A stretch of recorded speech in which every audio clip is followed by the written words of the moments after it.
On World Autism Day, Sally joins us now. Good morning, Sally. Morning, Sally. Thank you. We went straight into chatting about just how much we love this series and how it's just a breath of fresh air and just a delightful comedy. I'm so pleased. I'm so pleased. fun. I think the idea for it was Ben Miller and Darren Ashton, who's the Australian director. All of Australia and indeed the world fell in love with Michael on Love on the Spectrum. Yes. And he was looking unsuccessfully for love. And they thought, is there a world in which we can do a comedy show where he finds love?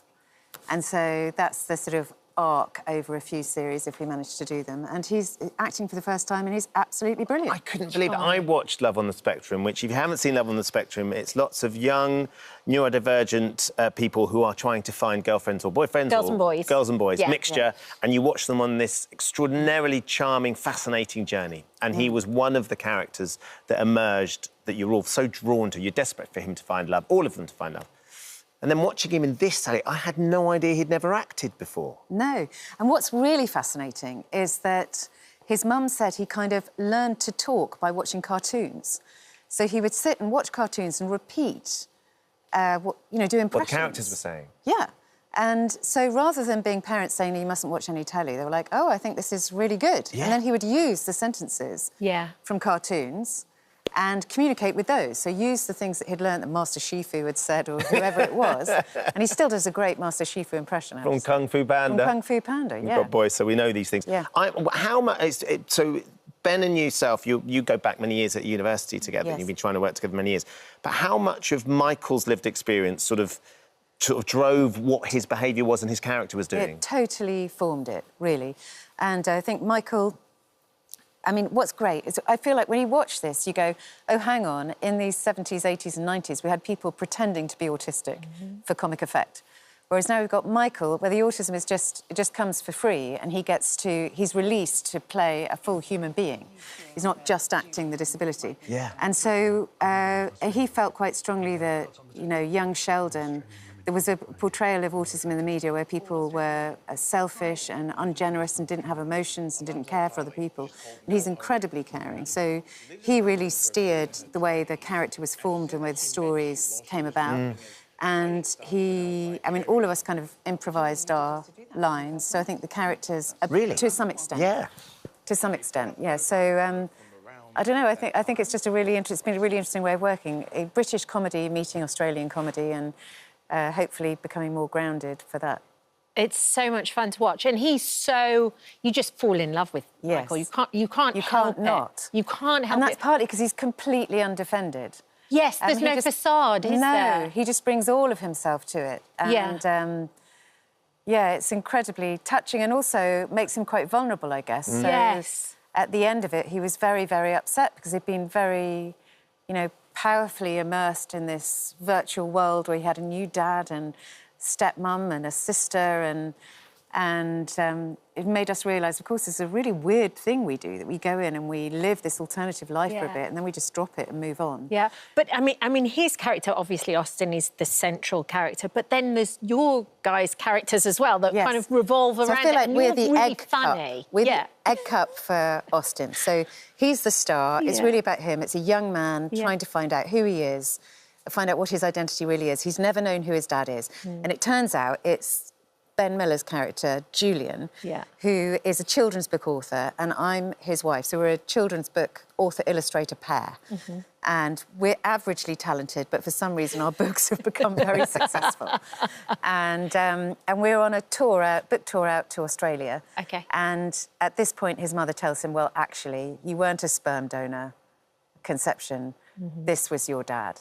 And he turns up and meets us. And then there was a twist in it as well where it was right as your relationship started as well. Exactly. So Julian, Ben, was unfaithful to me right at the beginning of the relationship. So from my point of view, it was a fascinating thing to act because he was unfaithful right at the beginning of the relationship, before we got married. Yes. But there is this son, so he has been unfaithful, but we've had a very successful marriage ever since. 28 years of successful marriage. Yes. But it just creates a fissure in the relationship that gets wider and wider over series 1 and 2. And there's a little bit of professional trauma as well, because Ben's character has retweeted something about free speech, but turns out that actually it was a white supremacist that he's retweeted. So he's being cancelled at the same time. And so then because Ben is allergic to being worthy, and so Ben's character is... he meets this son for the first time and has zero interest in getting to know him as a human being, but realises that the fact that he's autistic might work well for him in getting rehabilitated after this cancellation. Yes. So we get to know each other, but him for all the wrong reasons. And so, you know, Austin is this sweet, catalyst trusting... for so much in it as well. Exactly. You've got 3 boys, all divergent, neurodivergent in some way or other, of course. And I'd imagine that sort of a character like Austin will be really important for them to see. Ollie, particularly, who everybody will know. Ollie hero worships Michael, so Michael came to stay with us. And Ollie really loves... Well, I actually really luck out with my on-screen kids. I have never had a dud. I'm so lucky. So I really do have the best on-screen kids. And Ollie really loves meeting them. So Ollie, who has Down syndrome and autism himself, loves Michael. And, yeah, he's a real role model for him. Yeah. And Michael doesn't have an intellectual disability, whereas Ollie does. But for Ollie to see people like Michael making it on TV and being charming, that's massive. And I think, you know, I just think what was so interesting for us is we were, you know, mentally thinking is this going to be a big deal? Is Michael going to have loads of, you know, sensitivities, auditory sensitivities? Is it going to be a real problem? And the news was there was no news. It was exactly the same as working with anybody else. Brilliant. And when we came to the UK, we tried to have a mainly neurodiverse crew. Right. And the news there was it was exactly the same as working with a crew that didn't identify as neurodiverse. So it's just not such a big deal. Love it. That's the... Which is exactly how it should be. Which is exactly how it should be. Exactly how it should be. I started watching Bridget Jones, the latest one, last night. I didn't get all the way through because I was going to bed early. But it's so good. It won't be the last, will it? Well, I've always been completely wrong. My predictions have been wrong. So after the first one, I said, no, I think that's it. I think it's done. Really? And we did number 2. And the number 2 is not my favourite, lots of people's not favourite. People said, will there be another one? And I said, I don't think so. I think that's it. And then there was a third one. And people said, will there be another one? I said, no, that really is done now. She's married Mark Darcy now. And there's a fourth one. So now I would say, no, there's not going to be another one, because surely that was the end. I mean, that was the intention. This was the last one. But it has been the most successful. So... Do you think it's the best one, Sally? I think it's great. Well, what I love being older is that the love in the film is not just romantic love. It's asking all these questions of does love last forever? What's the meaning of life? It's just sort of much bigger in scope, and the jokes are much smaller in a way. It's much more sort of real world. So I do love it, and Renee is amazing. Does a fruit fly live on? Does it live forever? Exactly. When I was told about this, I met someone and they said, oh, no, it's never going to happen, the fourth one. They've got Mark Darcy returning from the dead as an owl. And that didn't sound good. But it works, doesn't it work? It's so I've great. laughed, I've cried. I mean, I'm still only halfway through, and I felt tears dripping off my nose as I was lying in bed. Yeah, and she's just so amazing. But and Richard Coles, who is Tom, the character of Tom, he told me that he and his friends have all bought houses in Sussex, in a village, to be near each other, so they can be each other's retirement village. Right. So maybe that will happen to Bridget. Maybe they'll end up we'll in a come back retirement in 20 years from now. Exactly. We'll all be in some kind of village. Bridget's baby's baby. Bridget's baby's baby. There you go. Yeah. It's got a ring We've come to up it, with Sally. an idea. Glamorous granny competition.